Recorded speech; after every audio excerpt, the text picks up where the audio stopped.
এই হিকমা আপনার কাছে আগে থেকেই আছে, আর সম্ভবত আপনারা সবাই বুঝতে পারছেন যে যে হিকমা আল্লাহর পক্ষ থেকে আসে সেটা হলো কোরআন অর্থাৎ ওহী, আর নবীজি সাল্লাল্লাহু আলাইহি সাল্লামের সুন্নাহ আমরা সবাই জানি। আর যেই হিকমা আপনার ভেতর থেকে আসে সেটা নিয়ে আমি একটু কথা বলতে চাচ্ছি। কারণ আপনি হয়তো ভাবছেন, আরে আমি তো বোকা, আমার হিকমা নেই।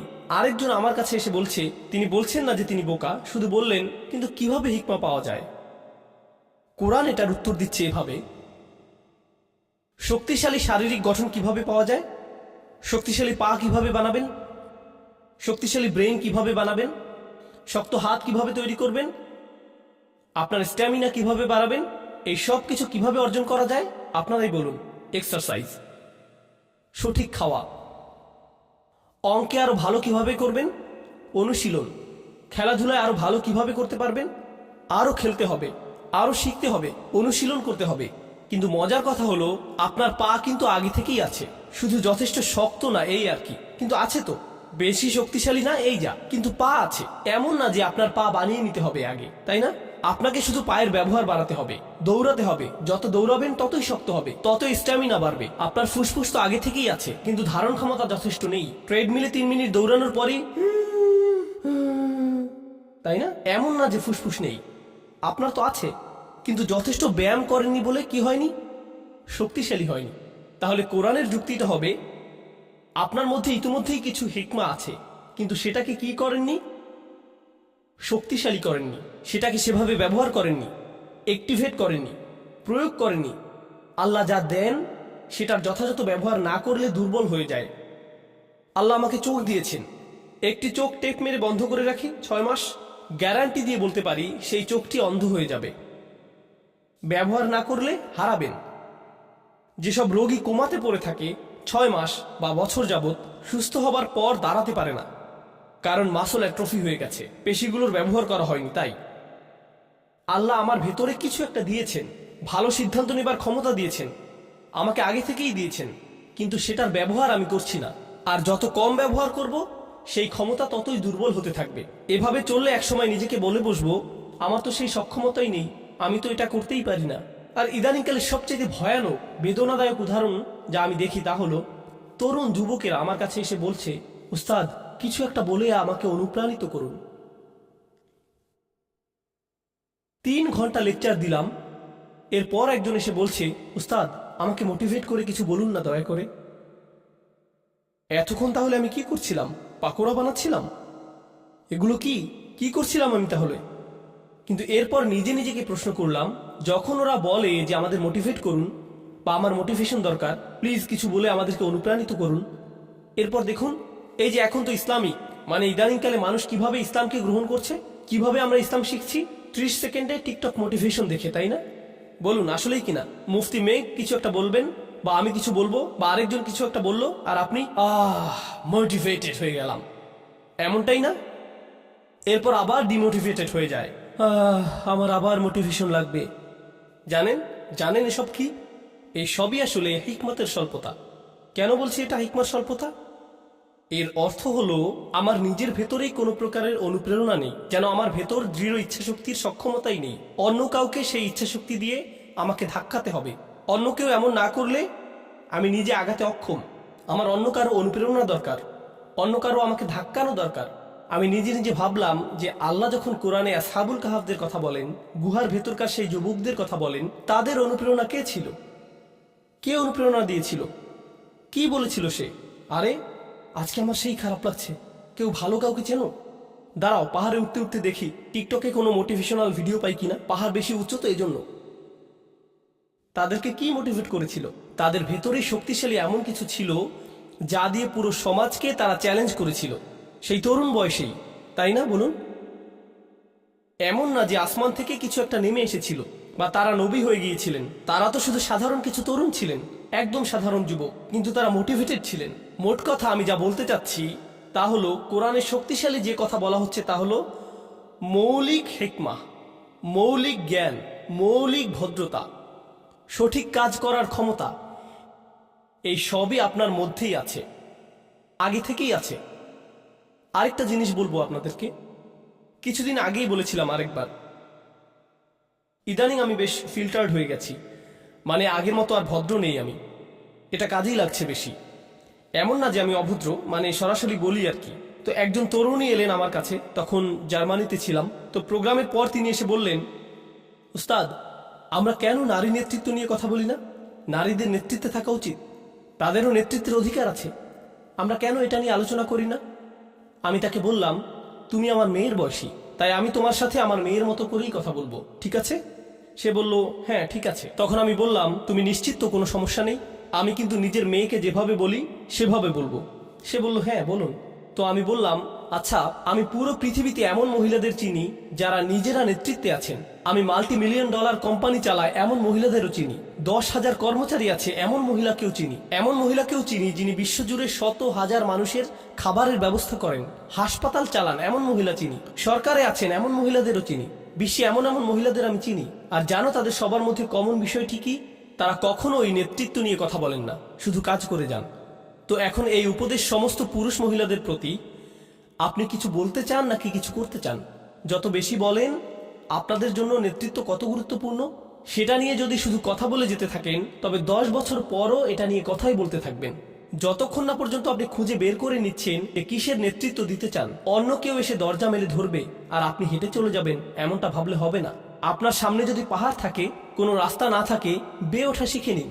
এটাই হচ্ছে নেতৃত্ব, বাধা অতিক্রম করা। আপনার সামনে দেয়াল আছে কি নাই পাত্তা দেবেন না, হয় মাটি খুঁড়ুন নইলে বেয়ে উঠুন, এভাবে এগুতে থাকেন। এই মানসিকতা যে কেউই সাহায্য করতে আসবে না, আপনার মধ্যেই সক্ষমতা আছে, আপনার মাঝেই আছে। তো আমাদের শক্তিমত্তার নতুন মানসিকতা তৈরি হবে। আচ্ছা, এই যে হিকমার ধারণা নিয়ে বলছিলাম, আপনাদের বলেছিলাম যে হিকমা এসেছে হুকুম থেকে, অর্থ হলো চোয়াল, মনে আছে? মানে কারো হিকমা আছে মানে তার প্রবল ইচ্ছা শক্তি আছে, তার ইচ্ছে শক্তিশালী। কোনো বিষয়ে সিদ্ধান্ত নিয়ে ফেললে সেটাই চূড়ান্ত। এখন কিভাবে হিকমার স্বল্পতা আমাদের ক্ষতি করছে, হারিয়ে দিয়েছে কিভাবে, সেটার একটা উদাহরণ দিই। তা হলো মানুষ নিজের উদ্দেশ্যকে বারবার সন্দেহ করে।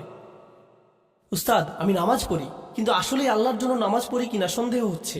কেন এত সন্দেহ? জানি না আসলে। এই যে আমাদের নিয়তে সমস্যা হতে পারে। আপনাদের নিয়ত এত দুর্বল কেন? আপনাদের নিয়তে কি সমস্যা? এখানে কেন এসেছেন? আসলে আমি তো কিছু শিখতে এসেছি, কিন্তু এখানে এসে আনন্দও পেয়েছি, হেসেছি। এখন আমি কি এখানে কৌতুক উপভোগ করতে এসেছি নাকি আল্লাহর জন্য এসেছি? আমি কি আল্লাহর জন্য হেসেছিলাম নাকি হাসির কৌতুক করেছিলেন? শুধুমাত্র এজন্যই মজা পেয়ে হেসেছি, তাই জানি না নিয়ত নষ্ট হলো নাকি। আরে ভাই চুপ, নিজেকে আর নির্যাতন করবেন না, ইচ্ছে শক্তিটা একটু বাড়ান। কি করছেন সেটা নিয়ে স্পষ্ট আছেন তো? একবার নিজের কাছে স্পষ্ট হলে বারবার সন্দেহ করা বাদ দিন। ইসলামে আমরা এভাবে ওসিডি ডেভেলপ করে ফেলেছি, সারাক্ষণ নিজের নিয়ত বিশুদ্ধ আছে কিনা তা নিয়ে সন্দেহ করি।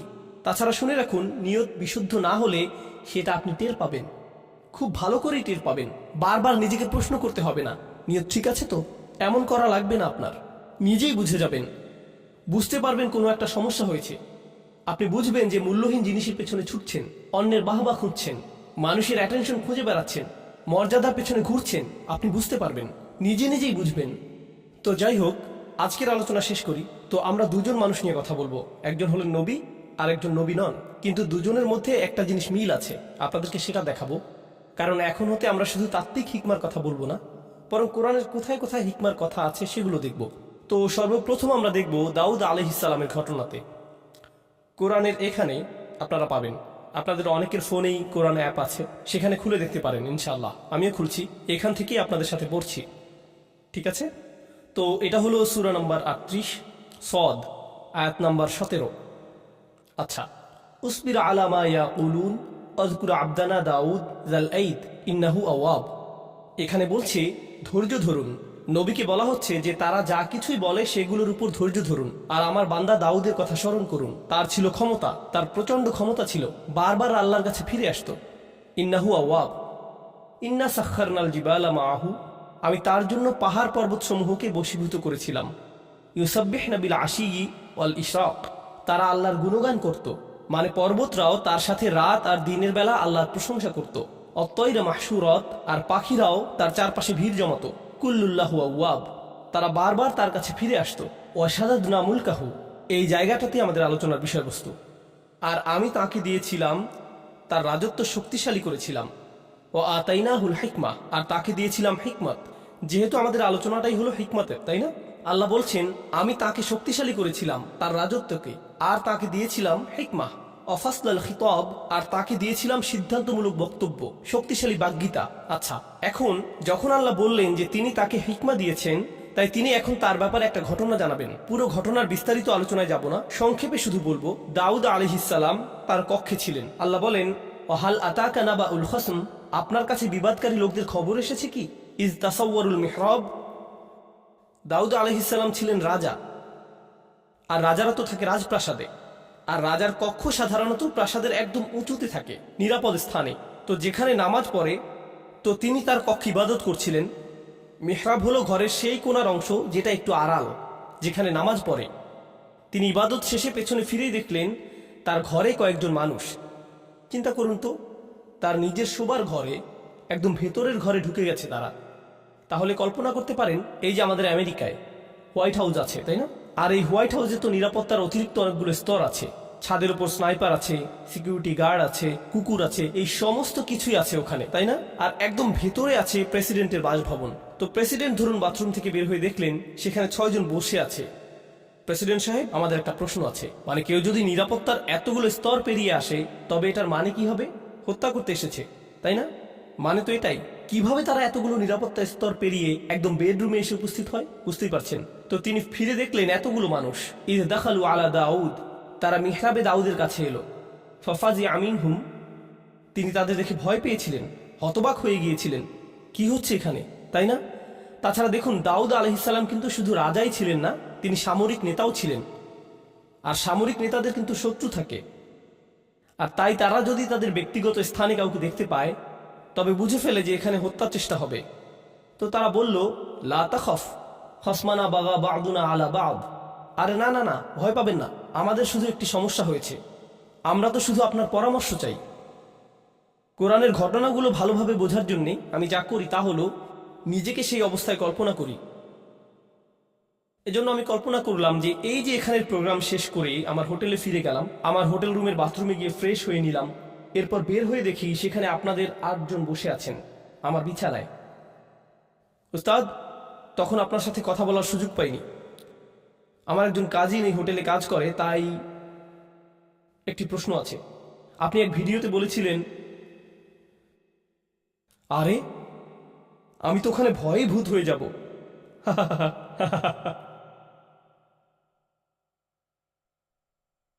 বুঝতে পারছেন কিরকম ভয়ের পরিস্থিতি হবে সেটা? আর সেই অবস্থায় আমি কি ভাবছি, আপনাদের উত্তর দেব নাকি রুম থেকে বের করে দেব, পুলিশ ডাকবো নাকি নিজে দৌড়ে পালাবো। আমার মাথায় যে জিনিসটি কখনোই আসবে না তা হলো, আরে আরে আরামে বসুন, হ্যাঁ সুন্দর, নিজের ঘর মনে করে বসুন না আপনারা, কোনো সমস্যা নেই। কি খাবেন, চা নাকি কফি? হ্যাঁ ওখানে বসুন, জুতো ওখানে, হ্যাঁ সুন্দর। অলা তুস্তিত ওয়াউহদিনা ইলা সাওয়া আস-সিরাত।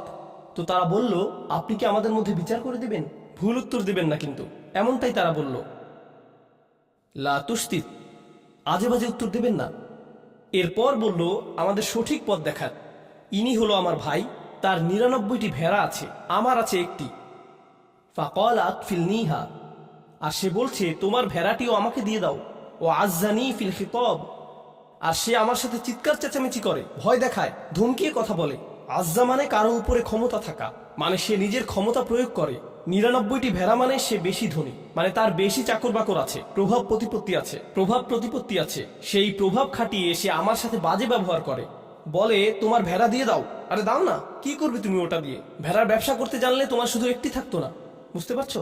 তাই আমাকে দিয়ে দাও, সেটাই ভালো হবে। সে এভাবেই আমাকে ধমকাধমকি করে। ওটা বাদ দেন, আপনাদের এটার নতুন ভার্সন বোঝাচ্ছি।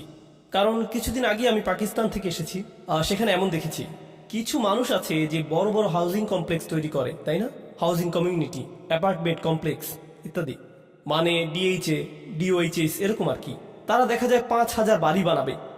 এসব কমিউনিটির বড় দেয়াল থাকবে, বড় গেট থাকবে, অনেক সিকিউরিটি গার্ড থাকবে। আপনি এর বাইরে থাকেন, তার মানে কি? রাস্তায় গেলে সাইকেল ওদিকে যায়, রিক্সা ওদিকে যায়, বাস চলে যায় ওদিক দিয়ে, ট্রাক আরেক দিক দিয়ে। বাহিরের হাইওয়ে এমনই তো, তাই না? মানে সত্যি সত্যি ফ্রিওয়ে। ঠিক এই শব্দের প্রকৃত অর্থ আমি এখানে বুঝেছিলাম, একদম ফ্রি, যেভাবে ইচ্ছা যাও, ফ্রিওয়ে। কিন্তু তাদের গেট দিয়ে ঢুকলে হঠাৎ দেখবেন আপনি বিদেশে চলে এসেছেন। রাস্তাগুলো পরিষ্কার, সবকিছুই শান্ত, নিয়মতান্ত্রিক, সবাই ট্রাফিক আইন মেনে চলছে, মল আছে ভালো ভালো, মানুষগুলো মনে করছে তারা খুব ইংরেজি পারে, আরো কত কিছু। আমি তাদের কিছু রেস্টুরেন্টে গিয়েছিলাম, তারা কোন জিনিসকে ইংরেজি মনে করে সেটা দেখতে। দোস্ত, হোয়াট দ্য হেল ইয়া, মানে কি যে মজা লাগে, খাবারের চাইতেও বেশি মজা এগুলো শুনতে।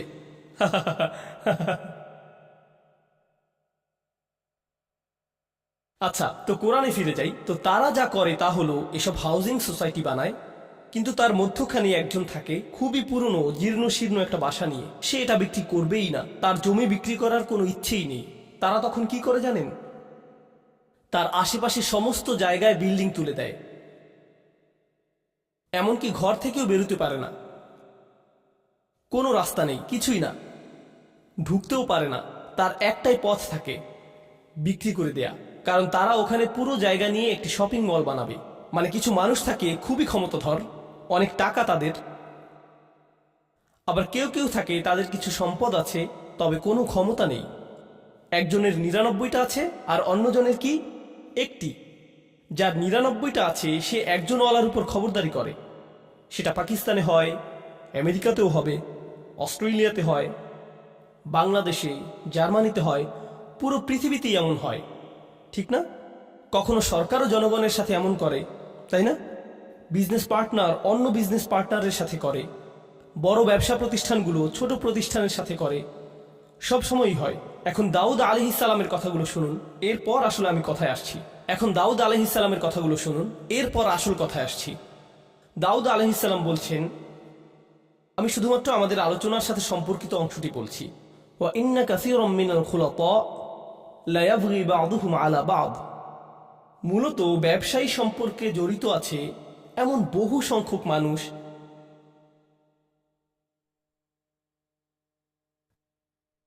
আর প্রেক্ষাপট থেকে বুঝতে পারছেন যে কে কার সাথে জুলুম করছে।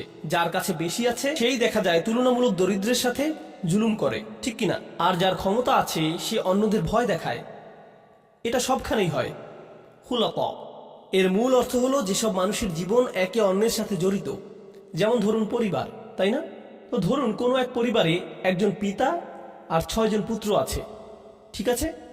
এক পুত্র অন্যদের চাইতে বেশি ধনী আর রাজনৈতিক কানেকশনও আছে, বাকি ভাইদের এমনটা নেই। অথবা দুজনের এরকম আছে, বাকি ৪ জনের নেই।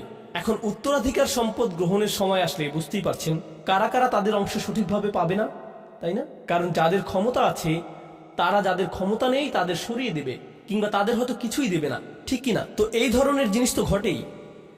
তাই দাউদ আলাইহিস সালাম বলছেন, অনেক ক্ষেত্রে যেসব মানুষ একে অন্যের সাথে সংযুক্ত তারা একে অন্যের ক্ষতি করে থাকে। ঠিক এই বক্তব্যটা দিলেন তিনি। এরপর বললেন, ইল্লাল্লাযীনা আমানু ওয়া আমিলুস সলিহাত ওয়া কলিলুম মা হুম।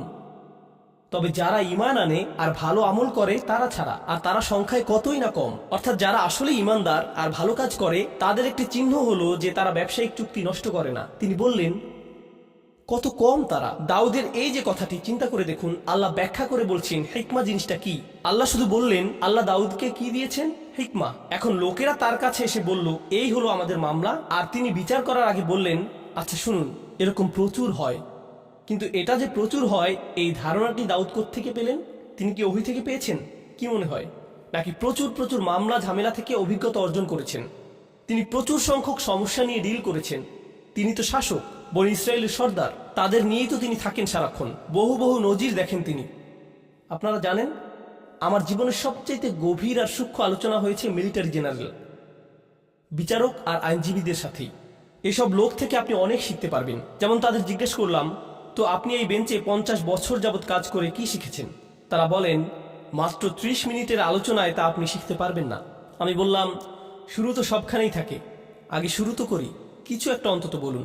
ঠিক এই ধরনের অভিজ্ঞ মানুষদের থেকে অনেক কিছু শিখেছি আমি। কোরআন এখানে করেছেটা কি অসাধারণ। কোরআন বলছে যে জীবনের অভিজ্ঞতাগুলো সেগুলোই আপনাকে শেখাবে।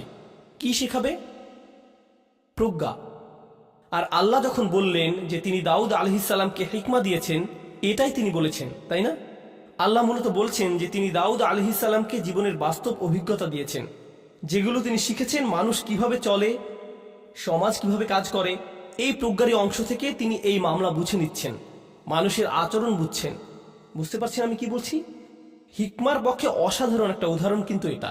এখন এর আগে আপনারা হয়তো ভাবতেন হিকমা এমন কিছু যা আল্লাহর কাছ থেকে আসে, হয়তো আধ্যাত্মিক কিছু একটা, মানে আপনি খুবই ইবাদত করলে হয়তো হিকমা চলে আসবে। এটাও কোরআনে আছে যদিও, এটা হিকমাতের আধ্যাত্মিক একটা অর্থ, কিন্তু এই আলোচনায় হিকমাতের ভিন্ন একটা স্তরের কথা এসেছে। মনে হয় যেন একেবারেই ধর্মনিরপেক্ষ একটা ব্যাপার, ধর্মের সাথে কোনো সংযোগই নেই যেন। কি এটা তাহলে? বিচারক হিসেবে তার কাজ, তিনি মানুষকে অনেক আজে বাজে কাজ করতে দেখেছেন, অনেক কিছু শিখেছেন, অনেক কিছু শিখিয়েছে এসব তাকে।